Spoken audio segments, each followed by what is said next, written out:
Оваа млада жена била овековечена на бакарна посребрена плоча некаде кон средината на 19. век.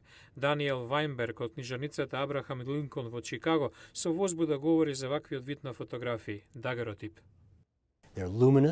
Зрачат, речиси се тродимензионални, посакувате да стапнете во нивниот приказ.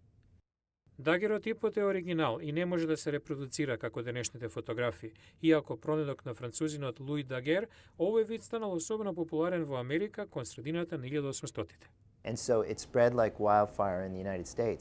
Дагеротипите се прошириле како шумски пожарни сад, стотици илјади во рок од 20 години. Голем дел од нив сега се чуваат во институцијата Смитсонијан и в Конгресната библиотека на САД, меѓу нив и непознатата жена, која научниот истражувач Ед Виченци ја нарекол Клара. Тој не и го знае вистинското име, но затоа знае дека фотографиите се во опасност да исчезнат ако не се спречи распаѓањето на нивниот микроскопски хемиски состав. Дагеротипите се направени од мноштво наночестици на површината, што ја распрскуваат светлината, и на некој начин ова е слично на технологијата денеска, така што не интересира што знаеле тогашните фотографи за тоа, можеби несвесно.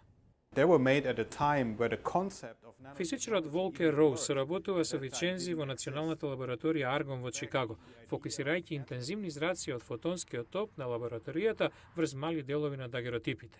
Тоа ќе помогне докрај да се разберат хемиските механизми на дагеротипите и нивното разградување. Виченци се надева дека така ќе се спречи пропаѓањето на овие прикази на минатото, за да можат да сјаат и понатаму во иднината.